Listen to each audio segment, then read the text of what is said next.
Welcome, and welcome to the month of May. How amazing is it that time has just flying by again? And thank you, I have to say thank you, Jeanette, once again for putting in the suggestion to talk about metabolism. Oh, hey, Chris, you're driving. Oh, my goodness.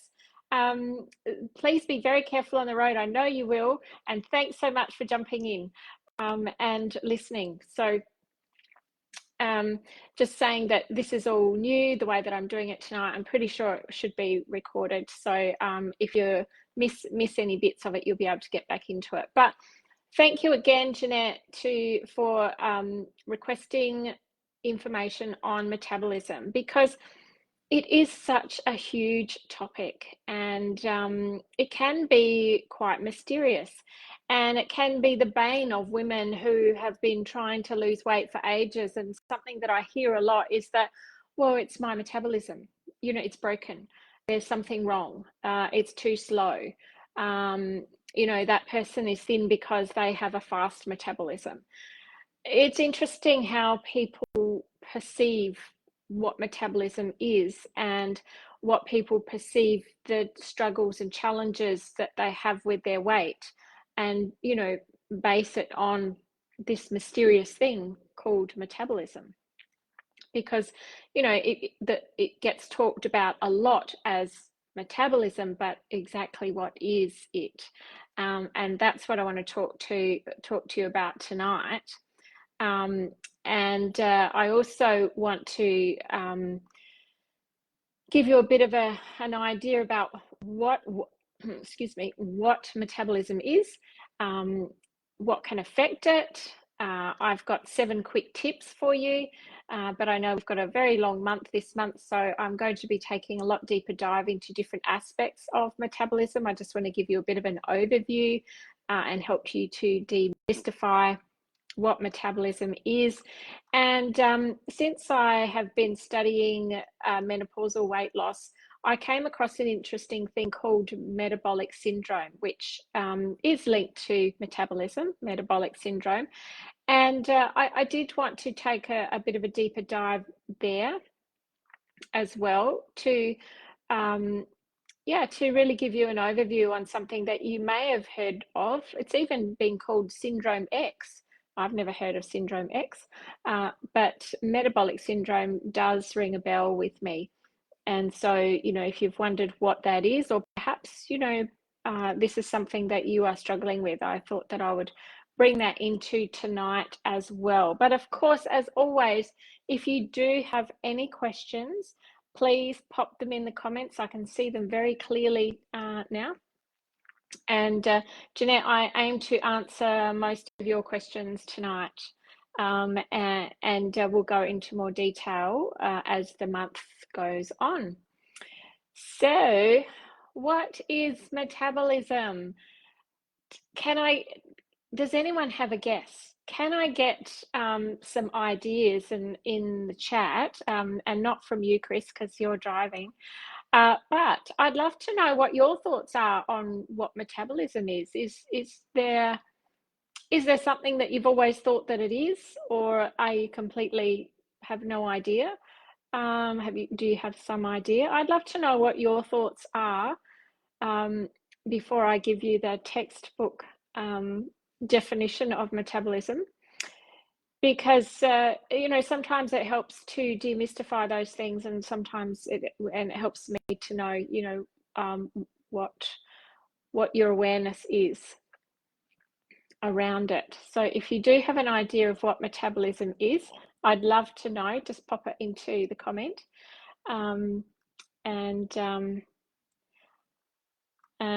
Burning fat, yes, good, yes, I like that, Jeanette. Absolutely, metabolism is about burning fat as just one thing. Metabolism is incredibly varied, and in fact, and thank you for popping that in.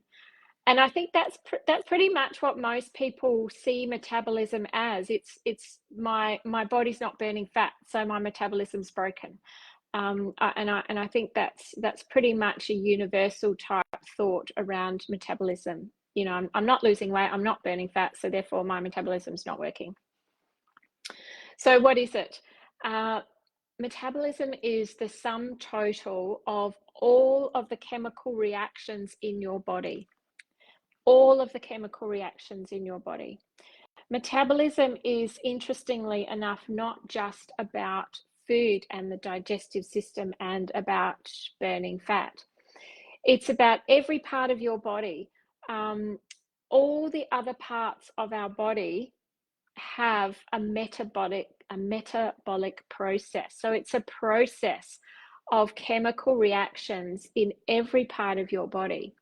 So the liver, for example, has a very active metabolism. It's responsible for regulating our levels of glucose, protein, and fat in the blood. The brain, would you believe, also has a very high metabolic rate. So if you have a busy brain, you may actually also have a hungry body. We need to feed our brain. It requires a constant supply of glucose to function properly, but please don't take that literally. I just got a vision of people going, oh yes, I can have all my lollies and my, you know, ice cream and sweets while I'm thinking. No, not quite like that. But it's interesting to know that the brain, when it's really busy, consumes up to 20% of the body's energy when we're resting, despite that the brain only makes up 2% of the weight of our body. Isn't that interesting? It's a hungry brain. We need to feed our brain with good food. Even the fat cells, and this is where the burning fat comes from, those thought processes, the adipose fat, the fat cells that sit behind the muscle walls, they play a role in metabolism by storing energy and releasing it when it's needed. So every part of our body has a metabolic function. Every part of our body has its own metabolism, and typically with weight and its loss or inability to lose weight, that is that part of our metabolism that we feel is stuck or broken, or something's not happy there. So I hope that answers your question, Jeanette. Well, what is metabolism? That's, you know, I think we need to know right at the beginning, well what is it? You know, get some kind of definition. So what affects metabolism? So many things affect metabolism. In fact, the beginning of the year, I ran a course, Eat, Thrive, Love, which was all about metabolism. So the things that affect our metabolism, it's not just food, and it's not just the inability for our body to not burn fat. It's our emotions, which, you know, make up our stress levels. It's our quality of food, our thoughts, our beliefs, the stories we tell ourselves, our awareness of what we're doing, when we're doing it, how we're doing things, how much we move, you know, what our sleep is like, and, you know, are we hydrated enough? There are so many pieces of this puzzle that we need to look at in order to address the whole, in order to address homeostasis, to put the body into homeostasis, which is everything. Every part of us moves or works in conjunction with another part. Everything's in balance. And so, you know, we need to look at all these little parts to address our metabolism, whether it's working or not. So other things that, sorry, I want to go a little bit into more in depth on a couple of things that we can do to regulate our metabolism, things that we can do in conjunction with other things to help our metabolism. Did you find that helpful, Jeanette? Is that what you expected in terms of what metabolism is? I'd love to know. Does that sit with you in terms of, wow, I didn't really know that? because the science behind metabolism is not only the sum total of the chemical reactions in your body, but it's also all of those other things. It's our thoughts, it's our emotions, it's our environment. All of these things will affect our metabolism in some way, shape, or form. Yeah, good. Thank you. So a couple of things that we can look at very surface level, and over the next month I'm going to take a much deeper dive into these things, but out there I've just put together 7 tips really, of things that we can start addressing if we're not already addressing, but have an awareness that these things do affect our metabolism as we move through. I want to go into a deeper dive into a different area. So physical activity, of course, we know that, and I don't know which comes first, either food or physical activity, and there's all sorts of things in between, but in no particular order. I'm just going to come up with a couple of things. So it's so important to move your body in ways that you love. So both aerobic or strength training. So I was reading an interesting thing that came through my feed the other day about zone 2 training, I think it's called. And that's where zone 2 training is, where we are working out or walking or doing something at an intensity level that we can still hold a conversation, but it requires us to really use our lungs. It's not to the point that we can't speak at all. That's too high, but we can hold a conversation, but we would need to take a couple of regular deep breaths and continue. But it's not like I'm now just talking. I don't really need to take any deep breaths. But if zone 2 training is the optimum training to build strength in our heart and our lungs, and to get our blood moving through our blood vessels. You've heard me talk about inflammaging, vascular stiffness, where as we get older, particularly in menopause, our blood vessels begin to thin, and they get they stiffen and they shrink, so volume of blood doesn't go through as quickly as it used to, so everything gets stiffer. We feel stiffer. Getting up and down off the floor, bending down is not as easy as it used to be. So when we are moving, our heart and lungs are pumping, we are pushing more blood and utilizing our blood vessels through our body to keep them lubricated. That's why we need to drink lots of water, at least 2 liters of water, so that we can get that fluid moving through our body. Our blood contains nutrients and is part of the healing process, and we need to get it pumping through. So if we're sitting all day at a desk, like I do most days, although I get up and exercise in the morning, everything remains stagnant. It doesn't shift, it doesn't move, and things tend to clog and clot, and we can have fluid in places that we don't want to have fluid. So it's important to move everything. That's why movements, and for the obvious reasons, to be able to burn energy, burn calories. So also when we move, we are helping to maintain our lean muscle mass. Muscles are one of the biggest calorie burners in our body, so this is why it's important to do strength training, and it's important to do aerobic training for our cardiovascular fitness, but strength training for our muscles and joints. So that's something that you can do to assist with improving your metabolism. And I know that this is not news to anyone, but the thing is, we know this stuff. It's just going about and doing it, making it a regular part of your day. Of course, eating in a balanced, rhythmic way, balanced diet. I don't like using the word diet as such, but just a balanced way of eating. Making sure that, you're eating the best quality food that you've got available to you, that you're eating regularly, having breakfast, lunch, and dinner.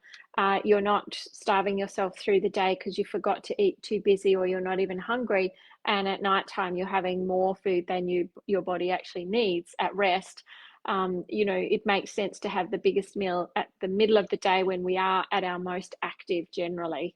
And of course, the quality of the foods, make sure that, we're getting the right vitamins and minerals. So our healthy fats, healthy proteins, and healthy carbohydrates. Once again, nothing new to you, but something that we do need to really focus on, having good quality food.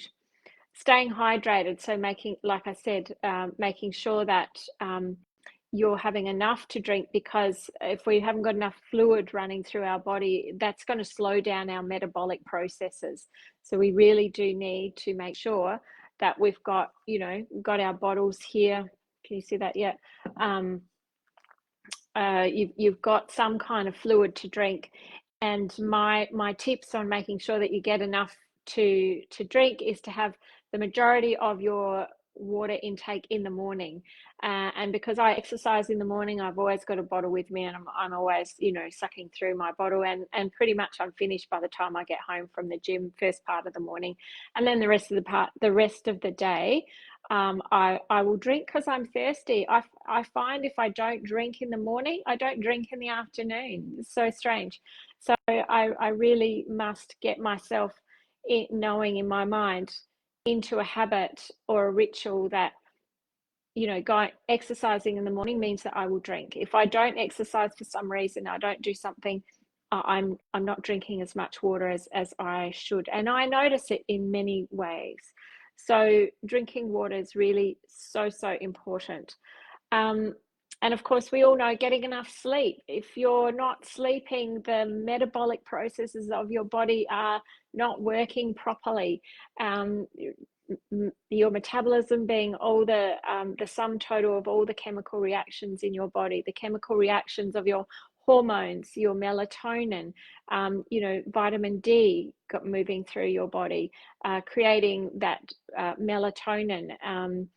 And when we're not sleeping, our body is not going to burn fat. So therefore, that metabolic process is not going to work either. So it's so important to make sure that you are getting a good horizontal night's sleep, a good 8 hours even. And if you find that you're waking up just for a short time and dropping back off, the aim is to not have that wake up time at all. The aim is to lay down horizontally all night. So those trips to the toilet beginning to reduce. Remember the breathing practice that Sabine taught us at night, and I know that this has worked for many people. It's worked for me. I wasn't a chronic getter-upper, but I've worked with several ladies that have been so used to getting up and down 4 and 5 times a night. Oh my goodness, can you imagine just not being able to sleep? That's every couple of hours, you're up. It could be every hour for some people if they only get 5 hours sleep. It's just it would just be a terrible thing. And not to mention how sleep deprived you are, which is a stressor to your body. So important to support your metabolism is to get enough sleep. And there again, if you're not sleeping, that's going to create stress in your body. But what about the external stressors that you have in your life? What is going on externally that is causing you stress? What can you do to support yourself? This is another thing, if we're stressed, the metabolic processes will be that we will produce more cortisol than we need, and which produces more glucose, which then produces more insulin, which is a fat storage hormone. So managing your stress levels by looking at, well, what can you do externally to support yourself. And something that I often teach my clients is the 4Ds. So the 4Ds is you can do whatever is on your list. So imagine you've got this big list. You can do whatever's on the list, but often that's really overwhelming. You can delegate something that's on that list. Oh, look at this. Balloons. I don't know how that happens. Um, there they're going again. I don't know. It's not a party in here. It could be. I have to remember that. I don't know how to turn it off. Maybe I'll put my hands down. Oh, how funny is that? Okay. Yeah, no more balloons. Um, so you can delegate. You can, do. It's obviously my fingers. Delegate. You can delete whatever's on your list, or you can delay. So of those four things, do, delegate, delay, delete. You know, those might be the things that support you to reduce your stress levels. Regular meditation or mindfulness practices will also help to support a healthy metabolism. So how's all that sounding for you at this point? Is there anything there that you weren't aware of? Or is there anything there that stands out for you that you feel that it would be something that you could introduce to support your metabolism? I'd love to know. There's one more thing, which is avoid any of those crazy crash diets. Any kind of extreme calorie restriction is going to slow down your metabolism. So if you're not feeding your body, your body's it's built for survival. It just wants your body to survive, and it will do absolutely anything in its power to do that. Now, if you don't feed your body, so you constantly calorie restricting, you forget to eat, then your body is going to go into survival mode, and it will slow down the metabolism, the metabolic process. So it doesn't want you to burn energy because it's not getting energy in. It's not getting energy in, it's going to hold on to weight. It's going to hold on to fat stores. So therefore, yes, your body will force your metabolism to slow down if you don't eat. So any kind of diet or eating regime that you're on where you're restricting calories more than your body, yes, I understand you need to reduce calorie intake to create a calorie deficit in order to lose weight. But if it's too much too quickly, then your body goes into survival mode. So there's a certain amount of energy that a body needs to function, so it needs to have that amount of energy in, and then it needs a certain amount of energy to perform daily tasks. It also needs energy to sleep. But if it's not getting anything, then it's going to go, something's not right here, I'm going to hold on to my fat. So when we're talking about losing weight and how much food you eat, make sure that you're focusing on something that's sustainable, that is not restrictive, but looking at the healthful quality components of your food. So and the last tip is, of course, there are certain medical conditions that can cause weight gain. So I have an underactive thyroid, and I have been working to repair it, I suppose, from a natural perspective. I've been on thyroxine for, 30 years or something. And I've just, more recently, I've been paying more attention to what I'm eating when I'm eating. just need to put it all into the routine. And Jeanette, it doesn't have to be all at once. Maybe it's just one or two of those things that you do. And I'm pretty sure in the guides section, I'm not sure if there should be a happy habits tracker. You could just, print that out and practice doing one or two of those things that then becomes a habit. So even if you just set the intention, okay, I'm going to do just one of those things that I mentioned, one of those 7 things, and maybe it's drink more water, for instance. So I'm just going to practice drinking more water until I get to a point where I don't really have to think about it. Then I'm going to practice, and I'm pretty sure, Jeanette, you do lots and lots of walking, so I don't think that's anything that you need to practice. But it could be practicing your sleep, for instance. I'm not sure what your sleep's like, but that could be something to then practice on, or it could be the quality of your food, or just remembering to eat, if that's something that, I'm not saying that this is true for you, Jeanette. It's just, this is what some people find, that they forget to eat at lunchtime, and all of a sudden it's the afternoon, and I'll just wait for dinner, or I'll have a really late lunch, and then I'm not really hungry, and then I'm eating really late at night. And in when our metabolism slows down at the end of the day, the last thing your body wants to do when it's naturally slowing down is to try and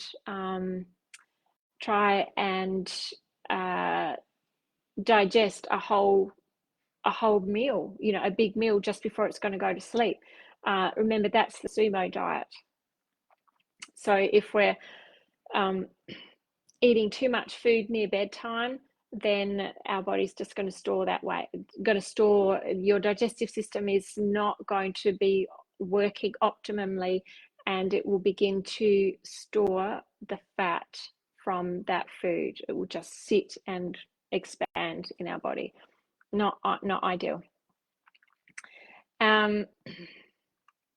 So yeah, medical conditions, it's important to look at things like thyroid. I've just had mine redone, my thyroid retested, and I can reduce my medication. Yoo-hoo! I'm so excited. So I'm pretty happy about that. But these things can cause weight conditions and challenges. Insulin resistance is another thing. We'll talk a little bit more about insulin resistance when I talk about metabolic syndrome. Jeanette says, great method, will do. Water first. Good idea. Yeah, then stop evening snacking. Yes, that would make such a difference. Such a difference, Jeanette. I'm just going to grab some water now that I'm talking about water. We'll talk about insulin resistance in a moment, but that can obviously affect your metabolism. So, getting a yearly check of all your bloods. I had all mine done, all my cholesterol, everything, my vitamin D, iron levels, my thyroid, cholesterol, all everything I had done today, and I got a pretty good clean bill of health. And I get to reduce my thyroxine, which I'm happy about. So, it's important to have the whole picture. There's so many different pieces of this puzzle, and getting just an overall check from someone. My liver was functioning fine. All these things. If your liver's not happy, then there's going to be lots of other things that aren't happy in your body. If your cholesterol's not happy, well, generally there's and it could be that your stress levels are way too high. It could be from a food perspective, but looking at getting all these things tested, and then going, okay, well, what is it that I can do to support myself overall, but checking in on all these different pieces of the puzzle.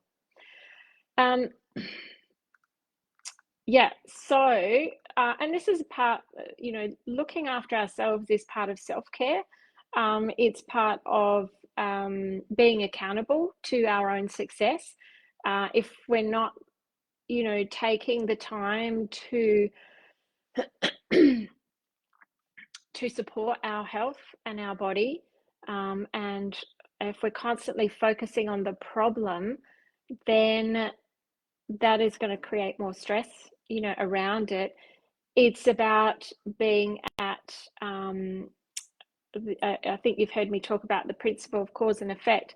We can be very much at the effect of life where we've got lots and lots of reasons why things aren't happening for us. But that's, we're just not going to get anywhere from there.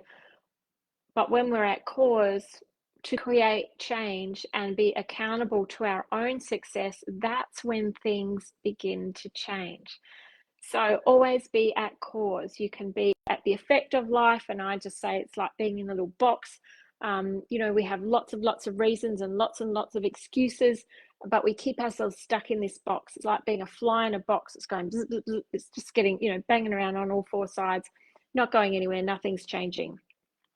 So that is being at the effect of life. But when we are at cause to create change and be accountable to our own success, then that's when things begin to shift, happen, and change, of course. So that's the principle of cause and effect. Now, what else do we have? Yes, I wanted to talk now about metabolic syndrome. So this is something that I came across in my studies, and I hadn't heard of it before. I certainly hadn't heard of syndrome X, but metabolic syndrome. Has anyone heard of that before, metabolic syndrome?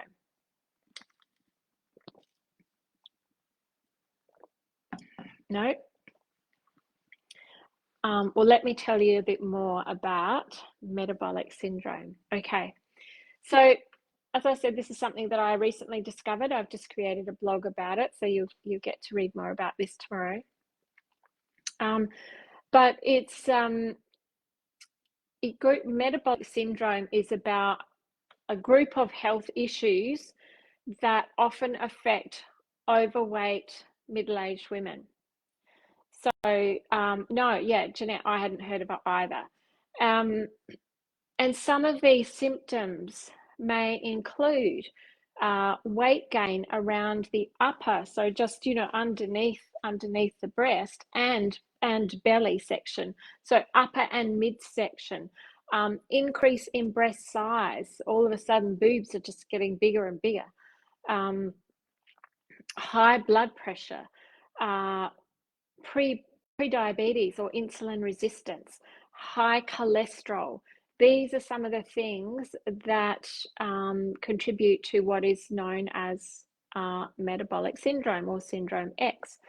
So, and some of these things for women going through menopause can be warning signs, and this is, why women come to see me on occasion, with the things that they're struggling with, is because they're facing the risk of developing type 2 diabetes, and they've also, all of a sudden found themselves on heart medication, or having, high cholesterol, heart-related issues.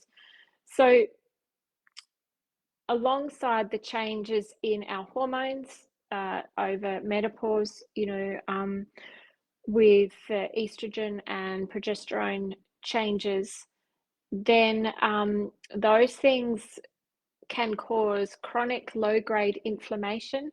Like I said, inflammaging, everything gets older. Everything is exacerbated when we get older, particularly with our stress levels. And all of this can increase the risk of obesity and contribute to what is known as metabolic syndrome. So menopause and metabolic syndrome can create insulin resistance. And this is another thing that I hear often. Women will come and say, oh, I've got insulin resistance. This can be part of the transition into menopause. Age-related hormonal changes impact the production and release of insulin in your body.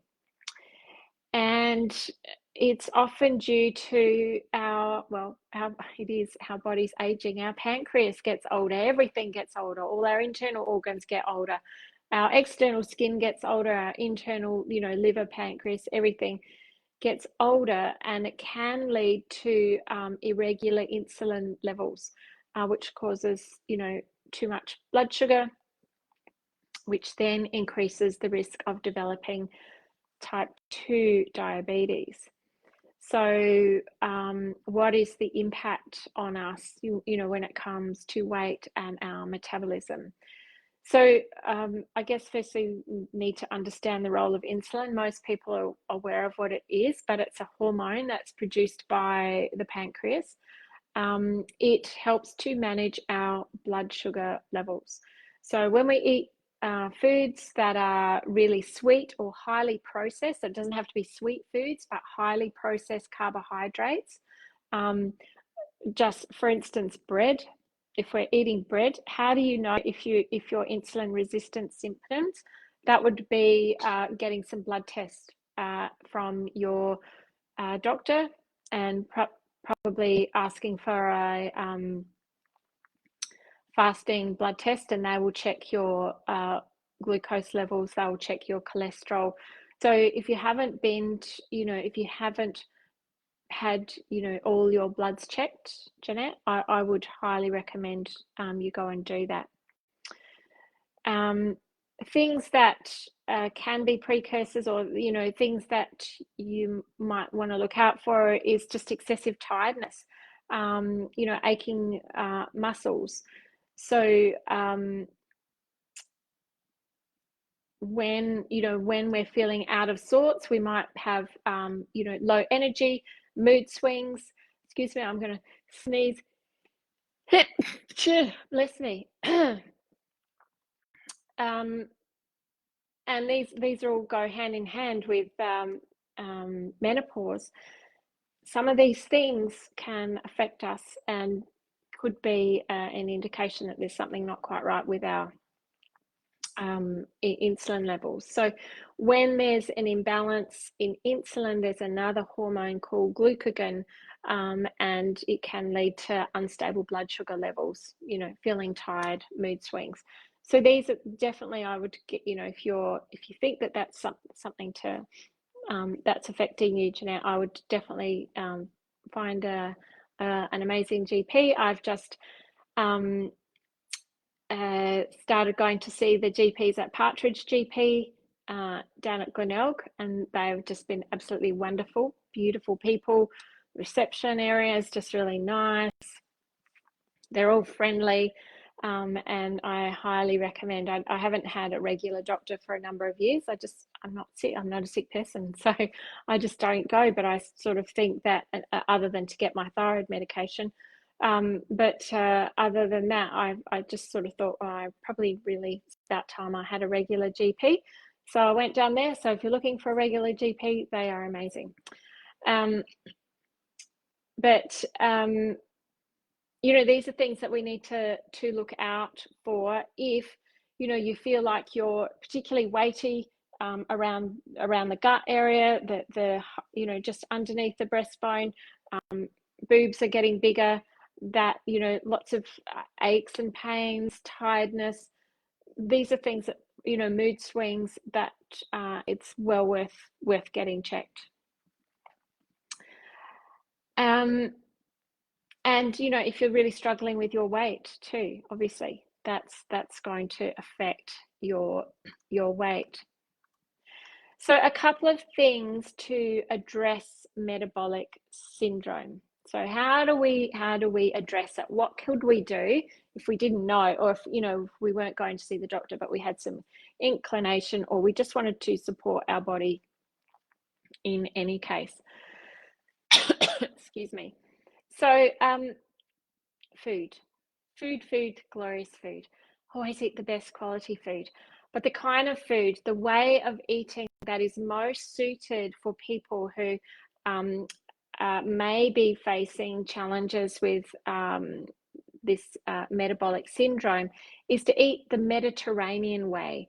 So the Mediterranean way, the principles of the Mediterranean way of eating have shown huge benefits for women in menopause. And it's just a very simple way of eating that has emphasis on whole foods, lean proteins, healthy fats, and a moderate carbohydrate intake. So in particular, lots and lots of olive oil, lots and lots of olives. Don't have anything other than olive oil. That is the best kind because it's going to be kinder to your joints. I was talking to a client the other day because I said, just put olive oil on everything. She said, oh no, I have a shot of it before I go to bed. And I went, ooh, I don't know if I could do that. But so she said she just has this, this little container and she just woofs it before bed because it helps with her joints. Olive oil, extra virgin EVOO, extra virgin olive oil is the best kind of oil for your body to consume, and also because it has omega-3s in it, having fatty fish and things. It's also nuts and seeds, and what was I going to say? Fatty fish, nuts and seeds. Avocados. So eating in the Mediterranean style, which also means that when you're eating meats, minimal animal protein, and have the animal proteins at the middle of the day rather than at the end of the day. So your lunch being your main meal of the day, dinner being the lightest meal, mainly vegetarian, so mainly plant-based, and have your animal-based proteins in the middle of the day. Now, I've created a low glycemic food index, and I've popped it into the guide section. And so that has a whole list of foods that you can have a look at when you go shopping, knowing that the lower the glycemic index, the less blood sugar spikes your body, or the less spiking in blood sugar your body will do, and you will stay fuller for longer. So check out that guide, and next time you go shopping, have a look at all the weird and wonderful vegetables, and then just decide, which of these is going to be better for my insulin production. So yes, always, and that's the second thing. So the first thing is, of the 3 tips, is to eat the Mediterranean way. Very simple, just whole foods, lean proteins, healthy fats, moderate carbohydrate intake. So bread, no, don't have bread. Find an alternative. It's possible to live your life without bread, unless it's seed bread from my friends at Stone Age Staples. They do an amazing bread. It's really thick, and it's just all seeds. There's no wheat or flour or anything in there, and they do a gluten-free one, and it's just delicious, and it's very, very filling. So so the next point is low glycemic carbohydrates. So I've put that guide in there. The low GI refers to food choices that don't cause a rapid spike in insulin levels. That's what I was saying. And they help to stabilize your blood sugar levels. So when you've got stable blood sugar levels, you're not going to have those cravings for sweets and things. So it's important to, in order to better manage your glucose levels, so that you're not having too much insulin, then opt for fruits and vegetables. Eat fruits mainly in the morning rather than in the afternoon, because of their sugar content, and support your body in with the kinds of foods that are low in sugars. The next one is making sure that you focus on healthy joints, because if we have healthy joints, we're more likely to be mobile. If we're, all achy and it's all too hard to move, or we're not going to be very mobile. Mobility, moving your body in ways that you love, is really, really important when it comes to supporting your body and your metabolism. So when our estrogen levels decline, this is another reason why we get achy joints. When in menopause, our joints begin to get stiff and achy. And like I said, this, if you're sore, if your joints are sore, it's unlikely that you want to go for a walk. Jeanette said, that's interesting. Wondered what low GI was all about. Yes, it's very, very important, low GI. And so check out the guide, Jeanette, with all the different kinds of vegetables and things to look out for. So there's low, moderate, and high. You want to stick with low to moderate. It's not about, restricting restricting everything. I always go for the 80-20 rule of thumb. So, you can have the things that you really love 20% of the time rather than 80% of the time. So you're not restricting, not denying, but you're looking at what you're eating in more of a balanced way. That's going to support your health. So yeah, movement, functional flexibility, even just stretching at night, laying down, if you've got a Swiss ball, or laying down on the floor, arms up, and really stretching out your abdomen is really helpful, because we sit sort of scrunched up most of the time. So when we really stretch out and elongate these muscles, if you've got a Swiss ball, there's nothing better than lying on, head back over a Swiss ball. It's just so good for your gut area, for the muscles, and lengthening these muscles in your abdomen, and for just feeling that stretch around your back. Things like simple movements, in terms of joint and health mobility, things like stretching, walking, swimming, yoga. You can do low impact body weight. Any of these things not only benefit the mind, but they benefit your body as well. And when we know more about these things, knowledge is power. We can empower ourselves and give ourselves a much better opportunity, and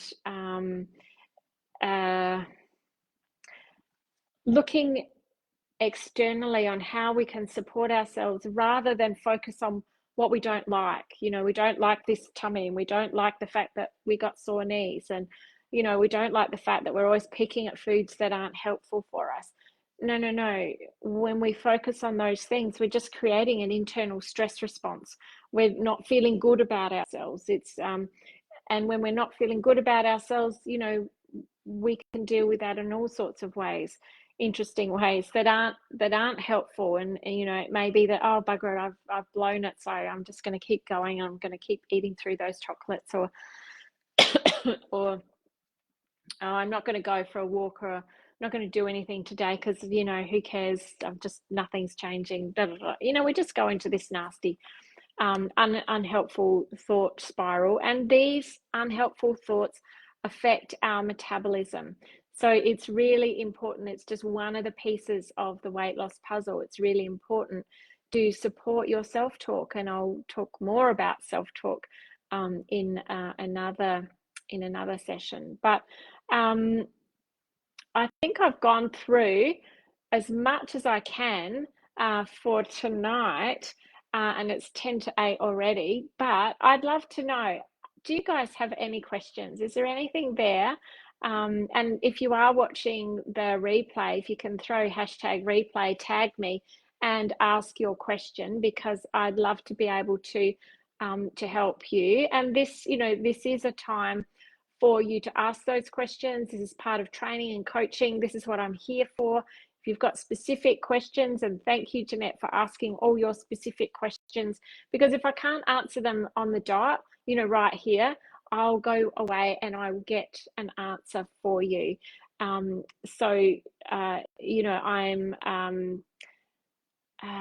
specialize in particular areas. Some areas are outside of my scope of practice, and this is why I get, experts in at the end of the month. But I will do my very best to answer whatever it is you have, for me on the night. But if there's something that I can't answer you with, I will absolutely get back to you. The other thing I wanted to tell you about, and please, if you do, if you are thinking about a question, please pop it in while I'm talking. I've popped in to the resources a brand new meditation, or a hypnotic meditation, and it's all about body love. And you know how I was saying before, we can get very stuck on the problem or focus on what we don't like about our body. Then it just, that creates that stress response.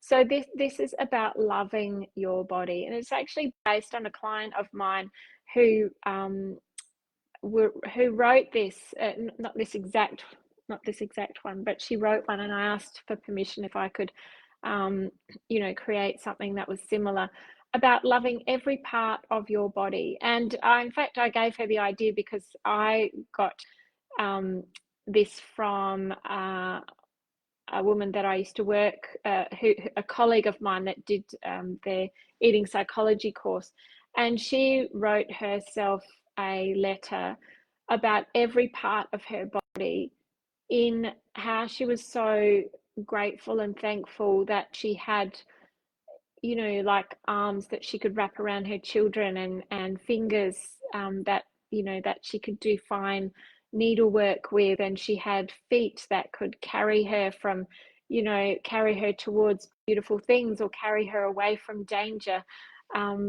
She just had all these wonderful things to say about each and every part of her body, right from how grateful she was to have eyes to see the world, and a nose that could smell all the aromas, and a mouth that could, taste all the textures, and the flavors, taste all the flavors of food, that how her body could experience so much. And it really helped her to change her idea around what she hated about herself. She learned to love who she was. And this body love meditation is really a little bit about that. It's for you to, if your body image is low, then or you're just not happy with the body that you have, rather than be unkind to it in thoughts or actions. This is a way of getting in touch with your body. So it's in the guide section. Jeanette says, I read, I have to ask, what's a MUFA? MUFA with each meal. I read MUFA with each meal is good. Cannot remember what that stands for. Oh, MUFA is avocado, dark chocolate, and olive oil. Ah, that sounds all right. Avocado, dark chocolate, and olive oil. Yeah, well, all of those three things. I have to find out what MUFA is now. Dark chocolate is great. It's got magnesium, it's got cacao in it. These are wonderful things, antioxidants for our body. Avocado is a healthy fat, and olive oil with all the omega-3s. Yes, that sounds great. What do? Do you whiz it up and have it like a shot, or chop it all up? Or I'm not sure. It sounds interesting.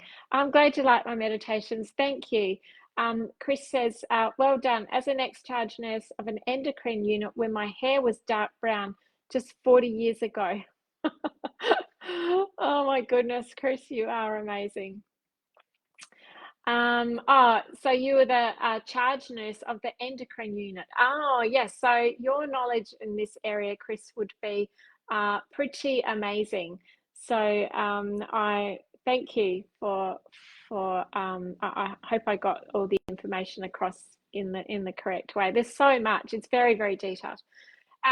So speaking of body love, I want to tell you that on Wednesday night, I am running in conjunction with a lovely fellow that I met through a networking community called Richard Gibson, a webinar all about body love. Now, he is a dating and relationships expert, and he has a lot of people that come to see him who, feel like their body is getting in the way of them finding love.